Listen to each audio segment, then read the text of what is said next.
Welcome back to the Green Eyed Girl podcast, Constitutional Chaos.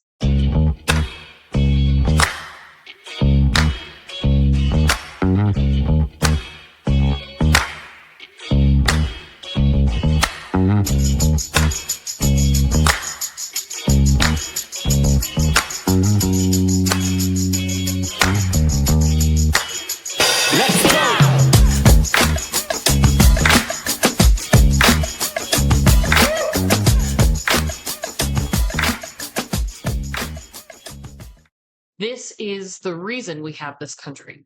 We, the people of the United States, in order to form a more perfect union, establish justice, ensure domestic tranquility, provide the common defense, promote the general welfare, and secure the blessings of liberty to ourselves and our prosperity, do ordain and establish the Constitution of the United States.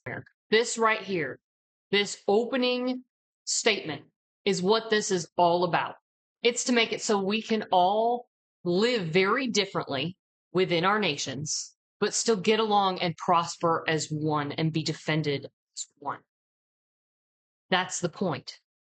Every state has a constitution for a reason, and we can move from state to state to live and have different rules and regulations in different states because they're different. The populace is different. The Constitution just holds us together as one united nation and put forth the common goals. It doesn't mean we have to agree on every single little thing. They didn't set this up. This country was not founded to be what it's becoming today. Obviously, we're still seeing this today. This is still how it works. We still have senators. We still have representatives. So you have to be 25. You have to be an inhabitant of the state. Inhabitant, as defined by the lovely Noah Webster.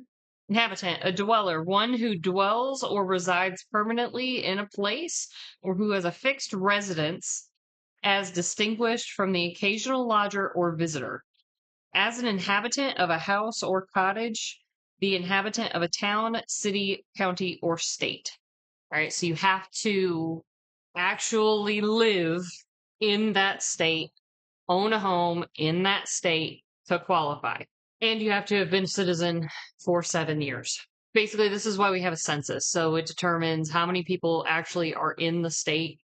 Obviously, we all know that the 3/5 rule has been nixed and it excluded Indians because they're not taxed.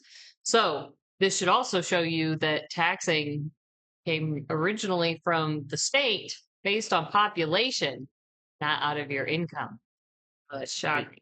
So essentially, they did a rough estimation so that everybody could choose and then create the law for the census so that they could determine how many representatives they would have from their whole. So obviously, this still stands. It's a little shocking how much we've seen impeachment in, well, my lifetime, mostly in the last several years. But the House of Representatives is the only one that can bring that, meaning the people who are directly representative of the people. This was set up this way. So the representatives in the House were to directly represent the people. It's why we have districts, etc. And we choose the one person from our area that represents our interest. This was set up this way to represent the state as a whole. So you have to think, you've directly elected people to go represent you within your state, but they see the big picture. So your representative from the House of Representatives is supposed to come from your district and represent your district on a federal level. Your senator is supposed to go and represent your state on the whole. So they are supposed to be plugged into statewide, what are the whole state issues, not just the local issues. So they were chosen originally, and the 17th Amendment is what ends this. They were chosen by the state legislature so that the state's interest could be represented to the federal government, not just regional. And of course, their term is 6 years, so they're going to be there longer, which makes sense as they're there to represent the state rather than just the people. It eats up more of their time. They need a longer term to make sure that the state is adequately represented. Right. So basically, at the beginning, this is how we end up. We actually get to elect a third of senators every 2 years. You notice midterm elections happen. There's always representatives being elected. Senators got split into a rotating basis so that we didn't just clear everything every 6 years. So here we are on a more stable basis, which was very, very wise.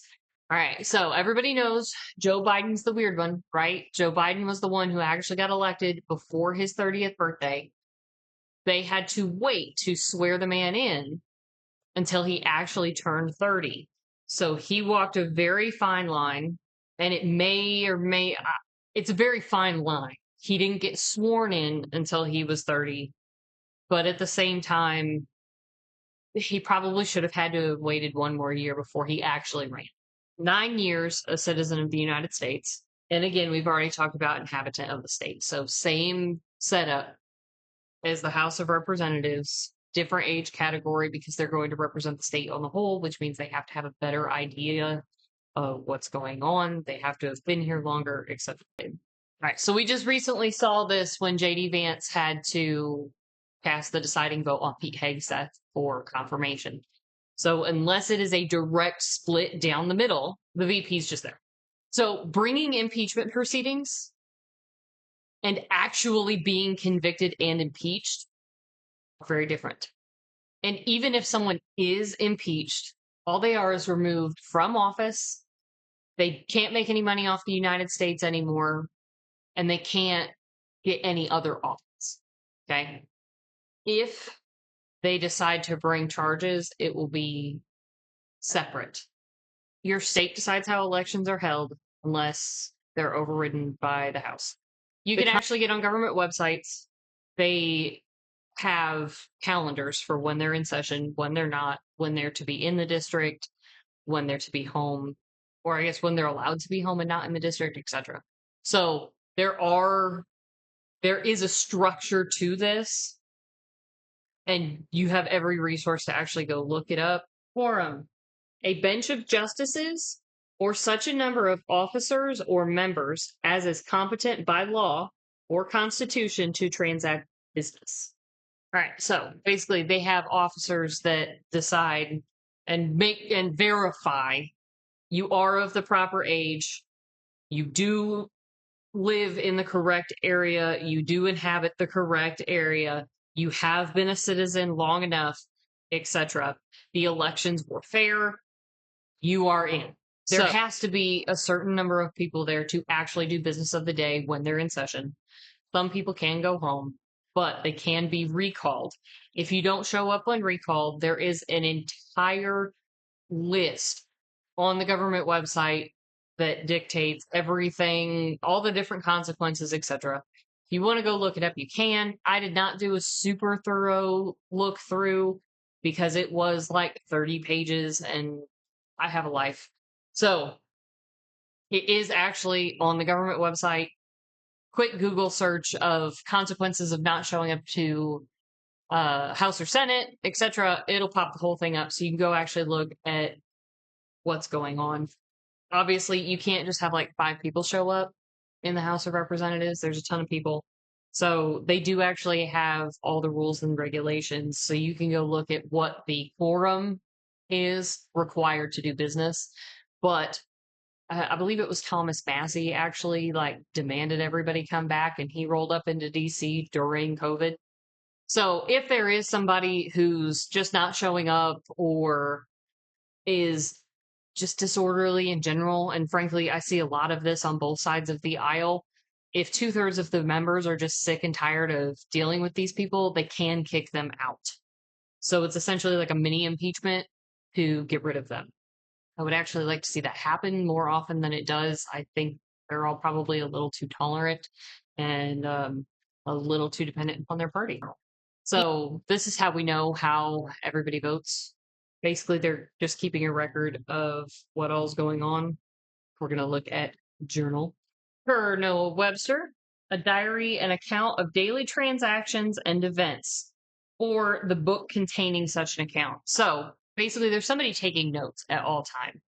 They're keeping notes of what's going on, what they're voting for, etc. And It can be kept secret if they deem it to be necessary. However, if 1/5 of the people vote for it to be public, it will be, and it will be recorded. So they can't just go meet at some random location. They can't just up and be done and go home without the other house agreeing to it. So they actually have to work in conjunction with one another. Keeps them honest, right? Theoretically. So basically, they write laws to determine their compensation. We're going to start with this. Found some really funny. All right. So on the Senate website, they actually have this. I found it the other day and I really laughed. The article's from 1816. It's called Salary Storm, and I found this very entertaining given the situation we're in currently. In 1789, Congress decided to pay senators and representatives $6 for each day of attending session. So basically, a per diem for actually being there. And given that they don't actually work every day of the year, despite what you may believe, that actually was pretty fair. All right. 27 years later, with the cost of living doubled, the members were still receiving $6 a day. This quote unquote pitiful storm, complained Kentucky's Richard Mentor Johnson, might induce a lounging lout to come here. So it goes on and on and on. In 1816, Congress boldly passed the Compensation Act, abandoning $6 per diem in favor of an annual salary of $1,500. And it resulted in outrage.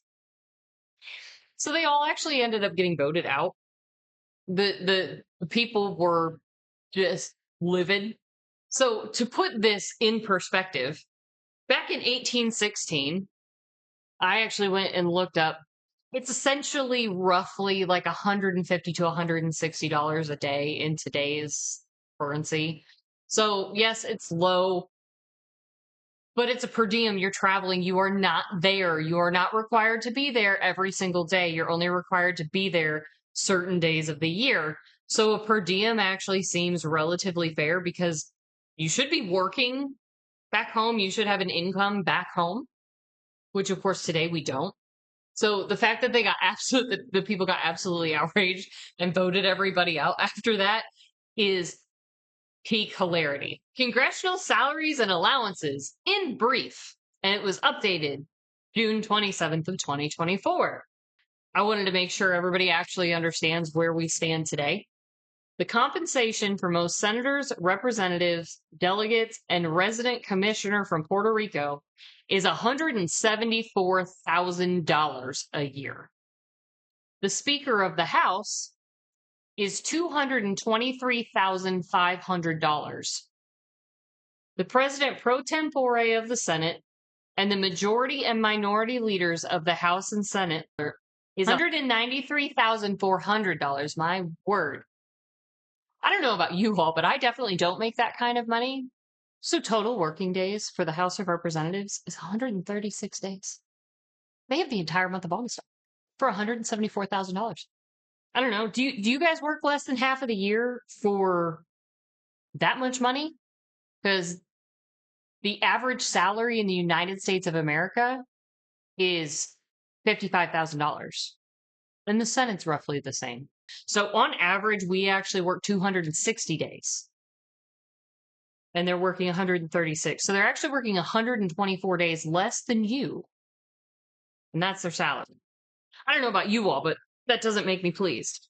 But a $3,000 per year tax deduction just for living expenses.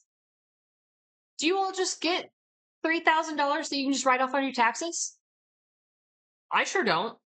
And in addition, the Office of Attending Physician provides emergency medical assistance to members of Congress, justices of the Supreme Court, staff, and visitors. And visitors. Additional services are offered to members for those who enroll for an annual fee of $650. I don't know about you all, but don't you pay about $150 to $200 just for basic health insurance out of your check every month? And for $650, they get specialty? So I just want you to think about this package as you think about what you get as an average person in the United States of America. And these people are supposed to be representing your interest. And I want you to understand That's from your tax dollars. We pay that. So think about the senators that are still sitting around there making that amount of money, yelling about millionaires and billionaires. Bernie Sanders, Nancy Pelosi, Maxine Waters, Mitch McConnell. Those are the ones that come to mind first for me. They've all been there for that. Joe Biden was there for that.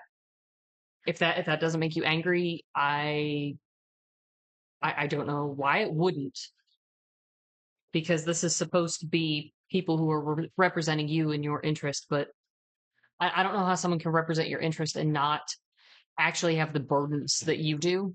They can threaten each other. Part of why they just to give you a little background. Like I said, these guys were violent. I talked about this in the first one. This was a bunch of very manly men who overthrew a government when this was written. So they made sure to put this in here, and I thought it was really funny.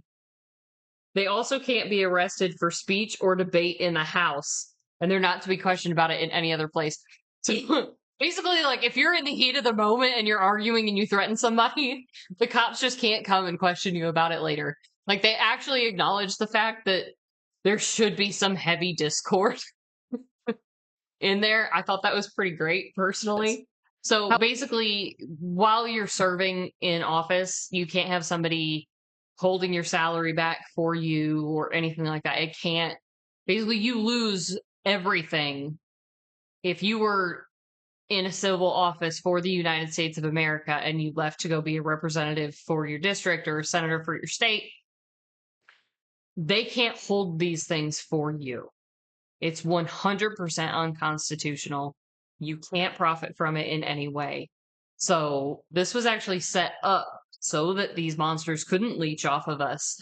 And yet, as I just covered, they are. However, being 6 sections into the Constitution, if you are not pissed off at the current circumstances that we're looking at, I don't think you're looking close enough. And you need to go get on some government websites and find out how many benefits these people are really getting from you when they're actually supposed to be there to work for you and for the good of your district, for the good of your state. We're going to pause right there. Essentially, pretty easy to understand. Everything starts in the House. The Senate can weigh in and make amendments, etc., and go on back through it. But once it passes through, goes to the president.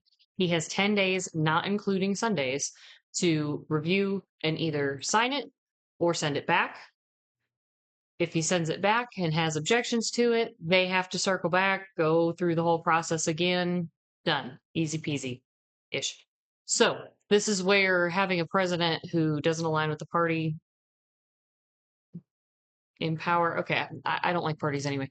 But president who just disagrees in general, this is the good balance between the two. So he can stop something in its tracks. So basically, they can't make a move without the president signing off, except to adjourn. But that's a mutual agreement.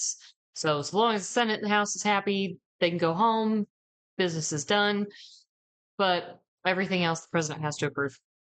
That is your balance of power. I don't know if anybody else in middle school, there was like the 3-point triangle of balance of power in the U.S. So there was Congress, and then the president, and then the justices. That's that direction. So carrying on into Section 8. So a lot of those things don't really apply anymore, but that's basically the taxes that you don't see on all of your goods. So Congress is the only one who can decide on all of those, and it has to be uniform across all states. So they don't get to say, Nebraska is only going to pay X percent and Indiana is going to pay X minus 2%. I like math, I'm sorry. So basically everything has to be fair across the board. Indian tribes are exempt from tax and therefore they don't get to vote, and they're just separate. So we had to regulate commerce between them and the states wherever they happen to be to make sure that they get fair shake, and so do we, and everything's fair across the board. This is how we end up with, research grants and that kind of thing. So basically how everybody gets along. They have to create all of these laws. Mind you, this is a fledgling country at this point. They don't really have a whole lot of laws, regulations, courts in place to deal with um, disputes between states, between people within their states, and so on. So they're having to set all of this up. And the main things are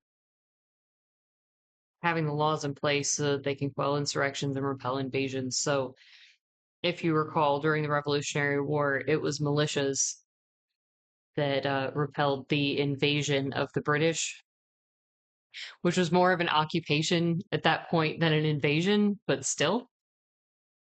But it's Congress's job to make sure that the level of training is going to be uniform across all states.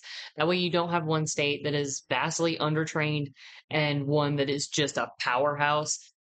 You end up running the risk with that of one state overthrowing another and causing chaos. All right, so the 10 square miles obviously is Washington, D.C. They carved that out of Maryland and Virginia. So that is basically to be neutral territory that is only controlled by the federal government.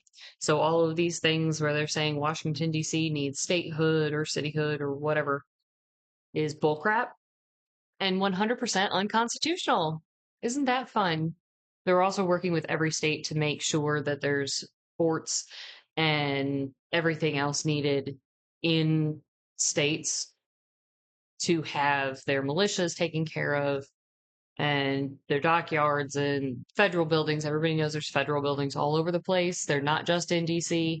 Those are places that have been agreed upon by the state legislature with Congress for the Fed to control. So at this point, there's really not that many people in the US as it is a fledgling country that just fought a giant war and probably had some good sized casualties. I don't remember the numbers, but I know we lost them. But basically, every state can pay $10 for every person that they bring in. And there are no regulations for who may be brought in until 1808. So just for a quick reminder, we are in 1787, so that gives them about 11 years to get people in. All right, writ of habeas corpus per the U.S. Marshal Service, so it's usmarshals.gov is where I pull this from. A writ of habeas corpus orders the custodian of an individual in custody to produce the individual before a court to make an inquiry concerning his or her detention, to appear for prosecution, and to appear to testify. The state courts may issue such writs of prisoner custodians to produce federal prisoners. So essentially, they're protecting you by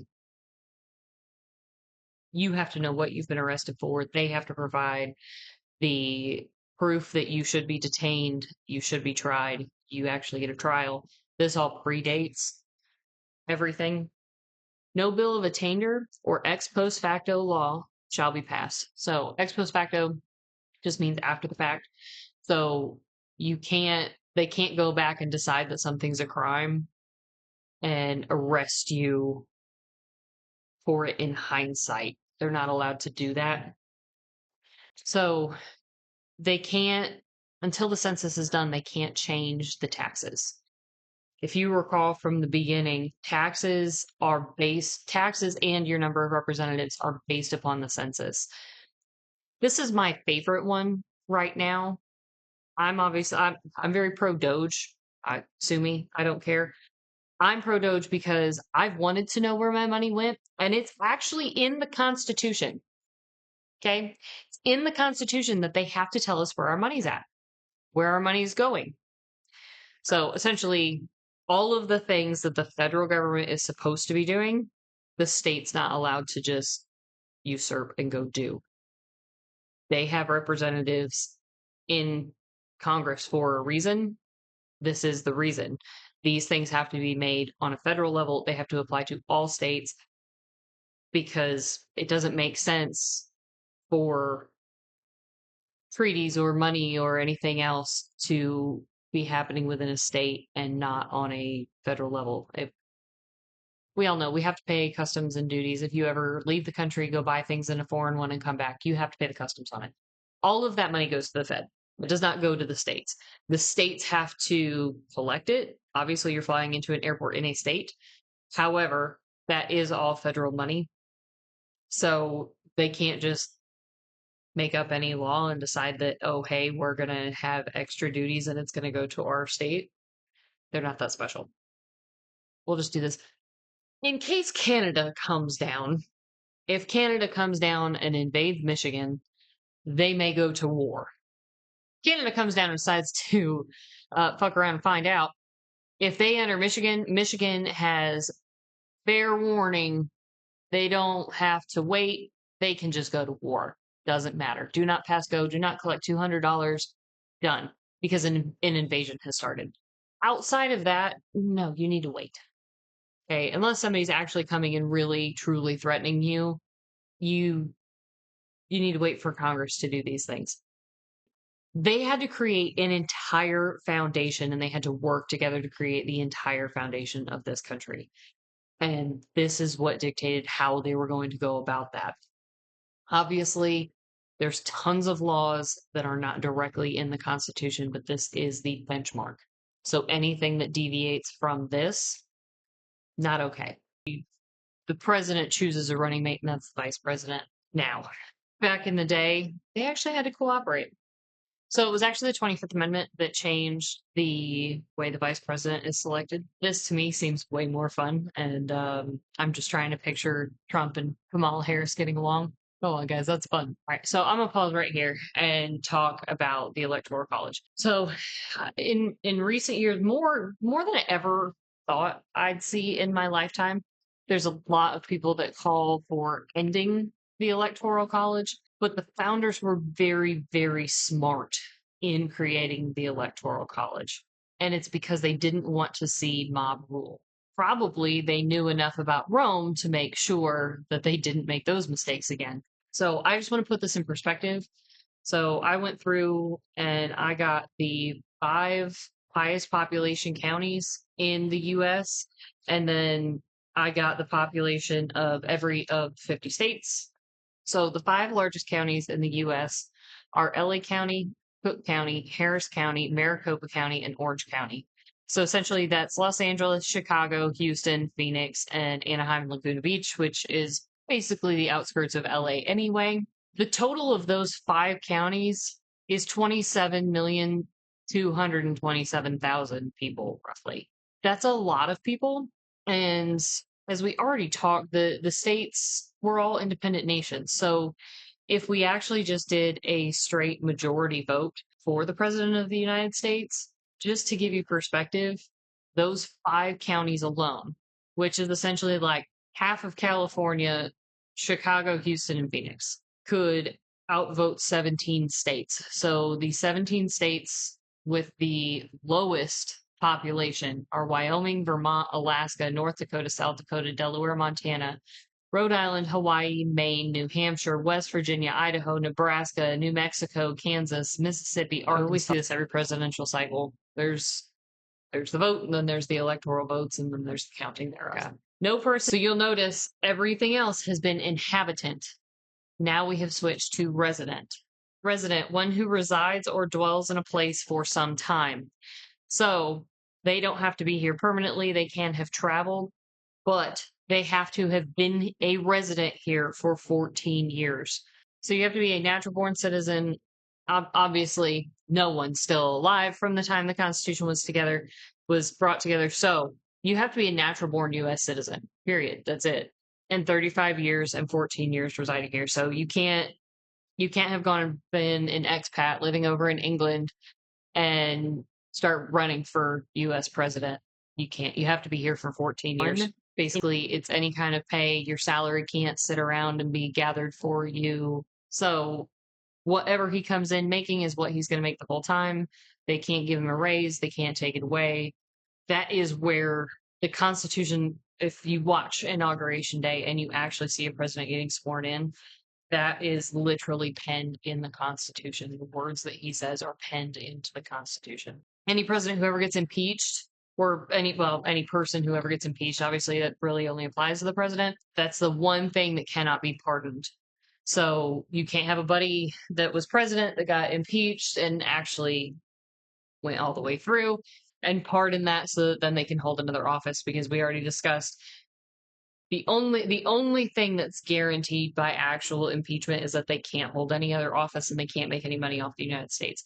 So there is no pardoning for those crimes. So this is where we just watched all of the Senate confirmation hearings for Pete Hegseth, Robert F. Kennedy Jr., so on and so forth. So all of these positions, this is where that comes from. This is why you see the proceedings that they do.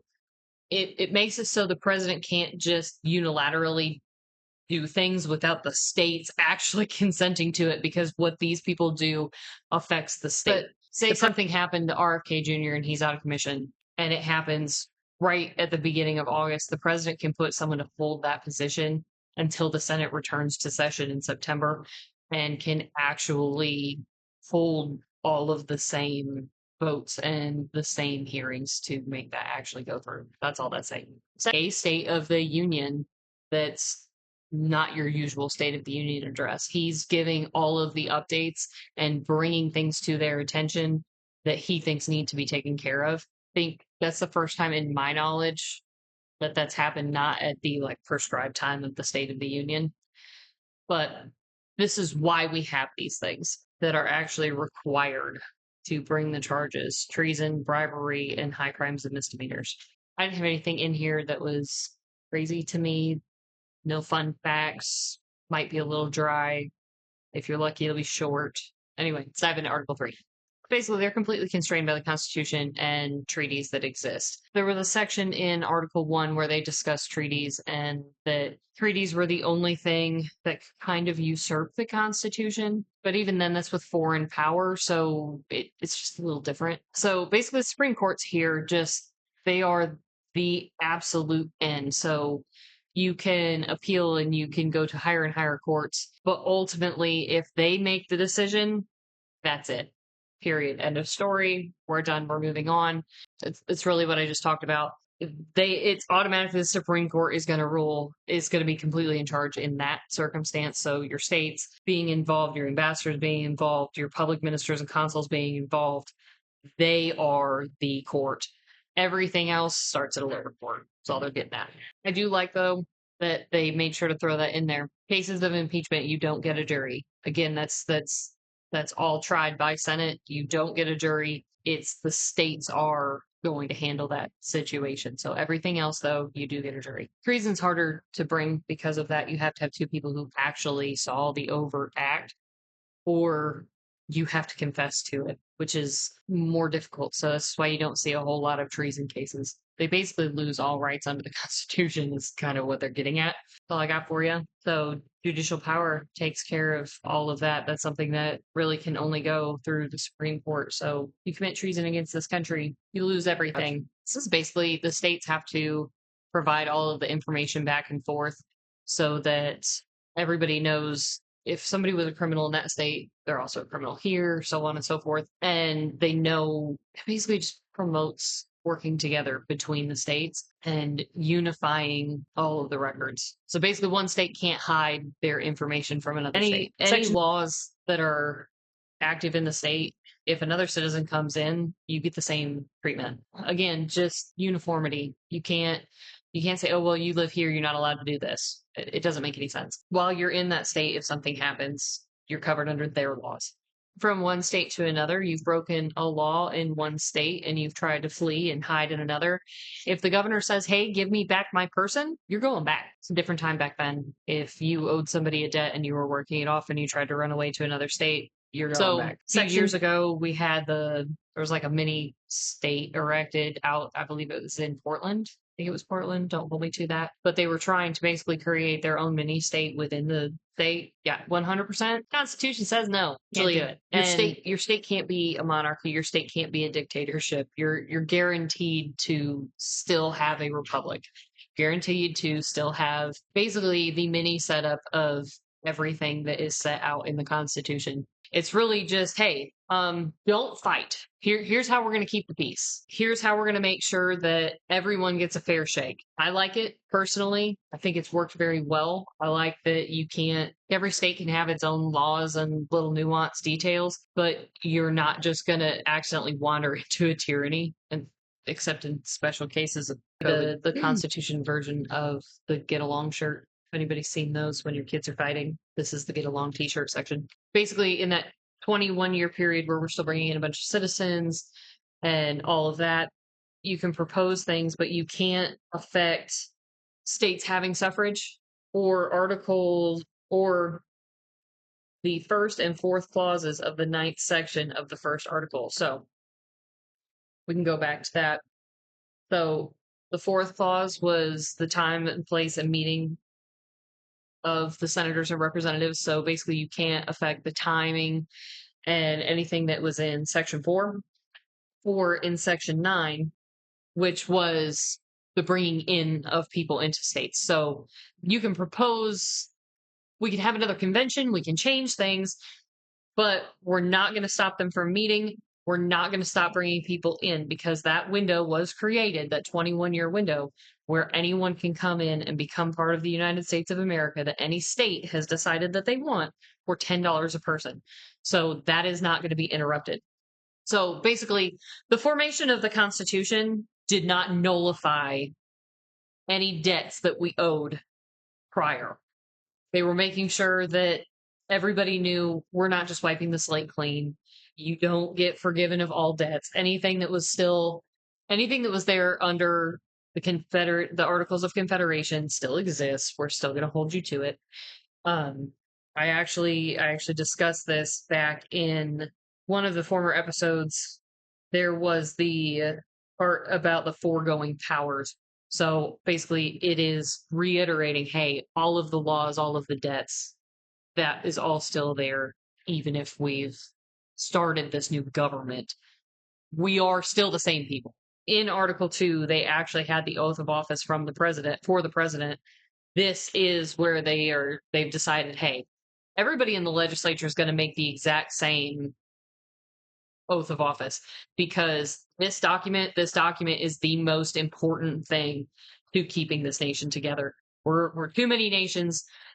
If they're going to come in, they need to know this document, and they need to do everything in their power to support it. So this is why you see people of all different religions and creeds in office, because you don't have to be a Christian to do it. The Constitution literally says it. So people who are saying this is a Christian nation, you should be required to be a Christian, a Catholic, whatever.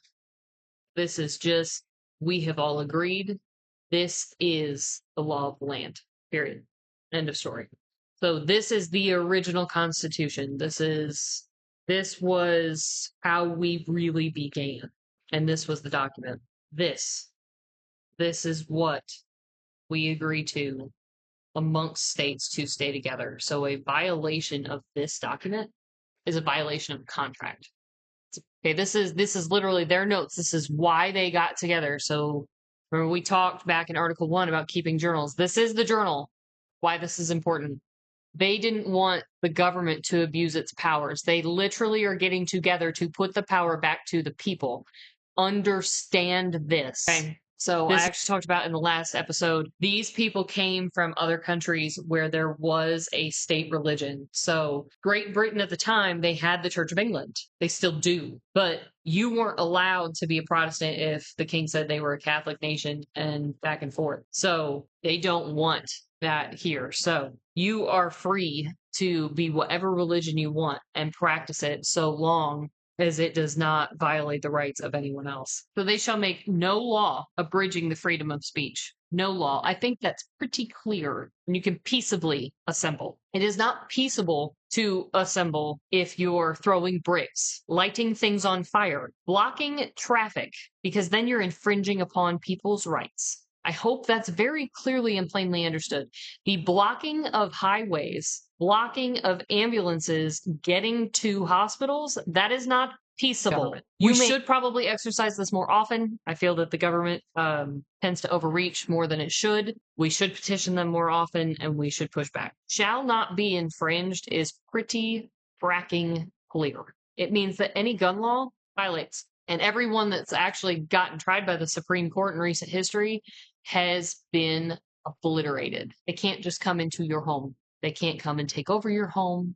It is yours. The government can't just come and seize it to be seized. If you've watched the rest of my channel, you probably know about how I feel about Florida right now, because they just did this to a couple of U.S. citizens, stripped them of their Fourth Amendment right, seized their devices without probable cause. I think that's pretty straightforward. So grand jury needs to be convened for infamous crime. And obviously, if you're part of the military, you fall under the categories that are directly subject to Fed. But we are to be given due process of law. Why you can plead the fifth. You wonder what pleading the fifth means. If you've never really understood that, this is the fifth. You don't have to say anything to implicate yourself ever. If you get pulled in by the FBI, you don't have to say a word.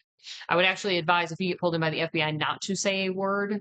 So this is why you get to have a lawyer.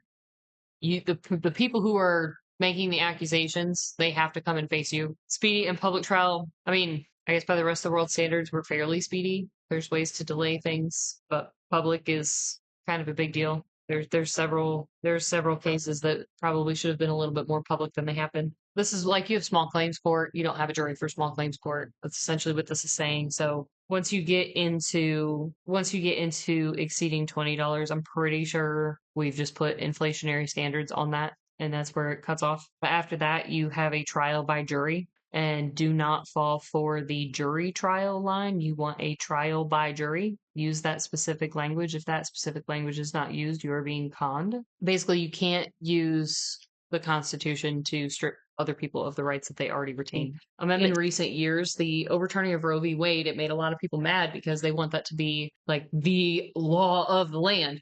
But again, California is not Indiana, Tennessee is not New York, so on and so forth. So all this is if it's not power given in the Constitution to the United States, and it's not prohibited by the states, so there were the list of things they're not allowed to do, right? They're reserved to the states and to the people. This is a very, very important amendment. This allows the states to continue to be those nations. It allows them to still be different because the states are different. That is the power. That is the power that has been very thoughtfully given to you. We are a very strange land. And if you go look at the rest of the world, if you're somebody who goes, oh, we should be more like this country, blah, blah, blah. No, no, no, no. We shouldn't be like those other countries. We are a country of the people, by the people, for the people. And the citizens of the state can sue the state. The citizens from other states can't sue that state. Other states can't sue that state. Foreign states also can't sue. So it's a way of allowing the states to continue being sovereign despite the overarching federal system. So what this changes, it doesn't change how the Electoral College system works. I broke that down back in, I think, episode 4. Pretty sure it was episode 4. I did a whole rundown on why it's important, etc. This doesn't change that system on the whole. What it does is split the presidency from the vice presidency. So if you recall back at Article 2, if something happened to the president or the vice president, if they were removed from office, died, resigned, whatever the situation may be, Congress picked someone to replace them in the interim until another election could happen. So this is step 2 in changing to our current system for president and vice president. This is the end of slavery. This is post-Civil War. I'm fairly certain this is probably one of the most well-known amendments to the Constitution. You will note, though, that they said except as a punishment of a crime. So everyone who cries and moans that using convicts to do work for minimal wages while in prison, when you complain that that is slavery, it's not. It's just not. The Constitution says that's going to be the one exception, and that should be fair. just doubling down on anyone born here, they're a citizen. We freed the slaves. We don't have indentured servitude anymore. So anyone here is a citizen. Anyone under our jurisdiction is protected in the same way. All of the laws are here to protect everybody. Yeah, so this changed because originally we had the 2/3 rule because of slaves and indentured servitude, so on and so forth. Obviously, we're still not including the Indians because they are not taxed. If you're not taxed, you don't have representation. So we're getting into any man over the age of 21 that is a citizen of the United States who has not been part of a rebellion. Remember, we're coming out of the Civil War, so they're kind of cramping down the South a little bit here. If you engaged in the rebellion of the South, we're stripping you of your rights to vote and crimes. This is also where felons lose their right to vote, so on and so forth. So yeah, we've basically just now set the age limit at 21. If you have been part of a rebellion, you don't get to vote. If you have committed certain crimes, you don't get to vote. Outside of that, all males 21 years of age and older, you have the right to vote. Done. Other countries aided in the Civil War, and there were debts that were owed, but they became null and void because they supported a rebellion. So basically, the United States isn't going to incur that debt. That was your problem. So this is when former slaves obviously got to vote. And yeah, so you'll notice that these all came in very rapid succession. So we went from 1865, where slavery ended, 1866. We changed all of our census laws and representation, so on and so forth. And then in 1869, we turn around. So very quickly in succession, we changed our whole country's setup and made sure that whether you used to be a slave or not, now you have the right to vote. So this is when they decided that they get to just pick your pocket however they want, whenever they want, with no limits. So if you recall, we went from England, where we were being just taxed to hell and back on just about everything that was coming over, and we weren't allowed to have any representation. So we flipped the king and everybody the bird, dumped a bunch of tea into a harbor, fought and died to break free, and then decided taxes were proportional to states. So your representation and your taxes were proportional to each other. So now they can take whatever they want. This was the beginning of the end of our country. That right there. That's the beginning of the end for us, because there are no limits on how much they can tax us. That should make you very afraid. You should be fighting for them to stop taxing you to hell and back. Talked about this back in previous episode. I did 2 episodes actually to go through Article 1 because it was so long. We talked about senators. So this doesn't change any of the qualifications for senators. This just takes us from the state legislatures voting for the senators, because that's how this all started, right? Representatives were to represent the people. Senators are to represent the state. Therefore, the state legislature was who was sending senators. Now we've switched it to people picking who's going to go represent their state. So we talked about how this was coming. That's that. Obviously, this prohibition. We all know that this has been revoked. I read it right there at the top. It already said that it was repealed. But that's prohibition. That's how it came to be. So if anybody notices, so it got ratified in 1919.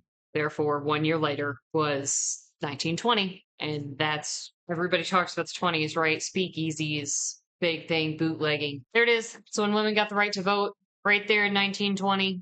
So that, along with prohibition, I think that took a lot of steam out of men. A bunch of alcoholics built this country, women hanging on, and now here we are. We started out Section 1. They're just stipulating Inauguration Day. That's all it comes down to. We all know now. It's been this way. Well, obviously since 1932. We know this has always been this way. Always been the 20th day of January. That is Inauguration Day. It's when the president takes off. done. And the same thing with Congress. They start on the 3rd of January every time. Now, this is, we have changed this so many times now. So, if there's an assassination of the president elect from when he's actually elected to inauguration day, obviously, vice president elect takes his position, so on and so forth. This is just starting to put some order in place for any kind of succession. And the same thing goes. So it's actually sections 3 and 4 are just putting a little bit more stability behind, hey, if something happens and a president should die, we should probably have a backup plan. We literally just talked about this. So this is the repeal of prohibition and all of the laws that they were allowed to put into place to support prohibition. So we lasted a whopping 13 years with prohibition and switched back. And you'll notice this has been repeated language now, the 7 years. I'm noticing that this has now been repeated multiple times over, that basically this is null and void if we don't ratify it. It's not going to come back up again. So they're just putting some time limits on themselves. So 2 terms. If we have a president who passed 2 years into his 4-year term and the vice president took over, that vice president can have 2 successive terms. So they could technically go for 10 years being president. But if the president dies 1 year into his 4-year term and the vice president serves him out, he can only do 1 more term after because he has served so long. So we're really just smacking it down and limiting the time in office for a president to 10 years total. That's absolute max. So everybody kind of knows wild stuff happened in the 60s. This is definitely one of the wild things I would say that happened in the 60s. So we went from the District of Columbia being absolute neutral territory to now there's way too many flipping people living here to the point where they have to have electors for president. That shouldn't have been the case, in my opinion, personal opinion. I don't have any respect for Washington, D.C. in this capacity. It should absolutely be neutral territory. There is really no reason that so many people should live there. The people that do live there are mainly federal employees, lobbyists, so on and so forth. And to me, this is problem. To me, this is a problem. But it happened. Wild stuff happened in the 60s. We all know. So obviously, this happened in 1965. We just had the JFK assassination in 1963. So this really is just putting in backing and stability and making sure that if a president is injured or gravely ill, that they have a plan. If the president has to step down temporarily due to massive illness, whatever that may be, and is not able to be president, the vice president's going to step up and take his place. If it is something that the president can come back from, he has to send a letter to the correct people, i.e. President pro tempore and the Speaker of the House, and justify that he's okay. And unless the vice president and all the people come back and say, no, he absolutely can't come back, blah, blah, blah, blah, blah, he gets to come back. So really, again, wild stuff happened in the 60s, right? JFK being killed was one of the big ones, and this was put into the Constitution to give stability to the United States in such cases. So this is where they're protecting their money. They can't change how much money they're making until an election season. So those are the only representative election seasons. That's the only time they can actually change. So every 2 years. So there's no way to raise or lower. And we talked about how much money they make back in the Article 1 episodes. It's insane. It's, I mean, absolutely asinine. And I told you that all kinds of things changed in the 1990s, 80s, and 90s for that. This is one of the major ones. I sincerely hope this has given you a lot to think about. I sincerely hope that this has made you question your fundamental belief about the federal government. I hope this gives you a better idea of what this country was actually founded upon. This was a country that was meant to be different than anything else in the world. And the federal government was not meant to have the power and size that it does today. This Constitution was written to give sovereignty to the states and allow them to be independent nations, and to allow the people to directly affect what happens in their country and to protect them from tyrannical government. The straying from this is our problem. And Thank have a wonderful day. God bless.